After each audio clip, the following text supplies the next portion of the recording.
refer back to Evonik product.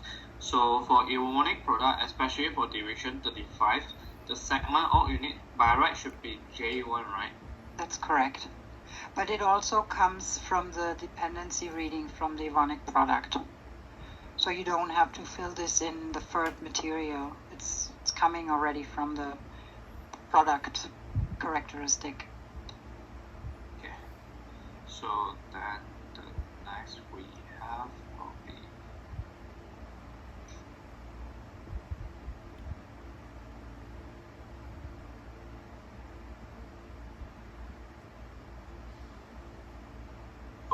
for this is regarding the parent-child and then MRP1, MRP type.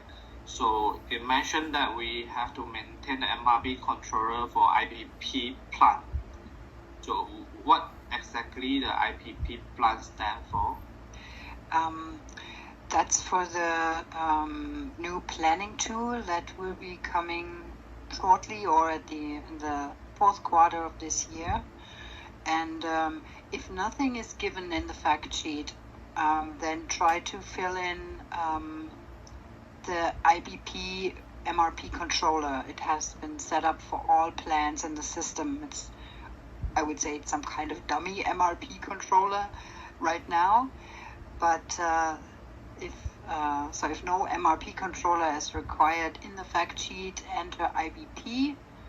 And if something is stated, for instance, for Japanese extensions, we usually have another MRP controller, then this one needs to be filled in. And I would say do not worry too much about the ND or XF. I think it's ZF, not XF. Just stick to ND. I think this would be the best. And we have to correct it later on once the the IBP project goes live. Yeah, instead I think this question I have asked you a few days back, Mm-hmm. but therefore at that time I think we agree for MD, just that my colleague just wondering what is IBP. So I actually forgot about the IBP explanation, so just asking for that. Yeah.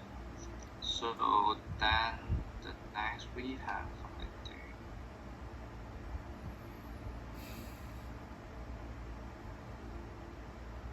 we are going IBP stands for Intelligent Business Planning Tool. okay, perfect.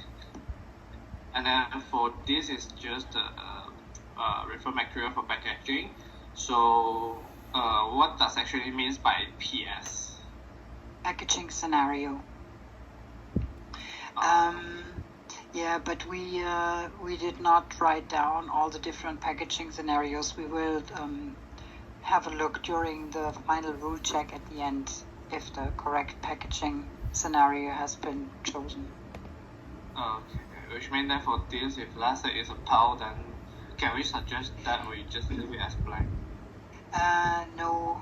Could you please either maintain loose for bulk material and pale if it's palletized material, like if it's packed in drums or bags or cans.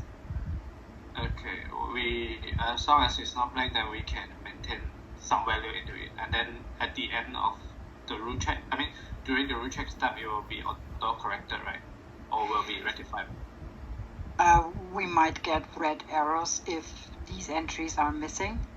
I think the loose or pale entry is the M0100 rule that might be read if it's not filled.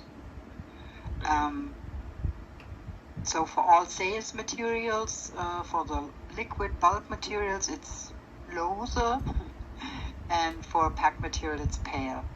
Just the samples do not need this entry. Okay, understand.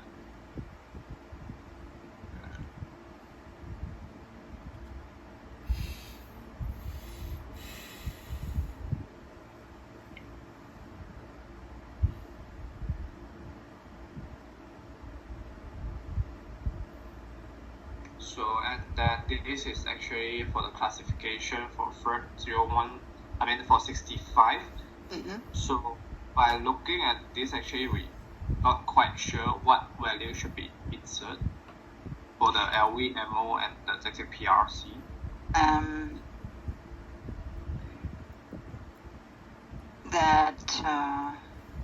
just thinking if we should just skip this too and redo this at the rule check, because it's a bit not complicated, but the materials, some of them have stabilizers, and this is mentioned in the material short text.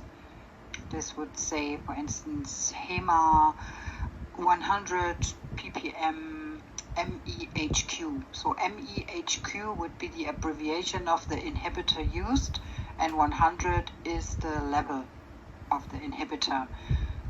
But not all materials are stabilized for division 65.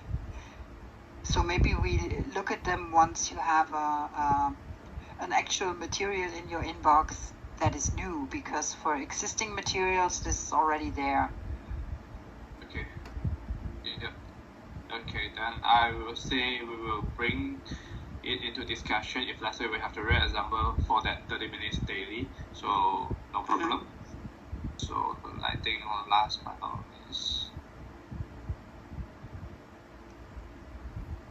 So yeah, for this one, the transportation group. So if liquid bulk, then it will be BOLQ, and then for the material which do not go on the route, then it will be NOTR. How do we actually justify the material is on the route or maybe not go on the route? For division 01, you see this with the note crude in the material short text, as well as materials that have only bulk, not bulk BC, but only bulk. So the crude code and the only bulk code are only internal materials that are needed for production and would not leave the plant. Okay, so only the crude and only the bulk. Yeah, just make sure that the bulk BC is a material that will leave the road. That's the difference with the hot filled and not hot filled bulk commercial code we talked about. Yeah. Okay. Yeah, understandable now. So yeah, I think that's it from our end regarding the template. And then I think the next question we have might only be when we receive the real case. Mm-hmm. Yeah. Okay. And she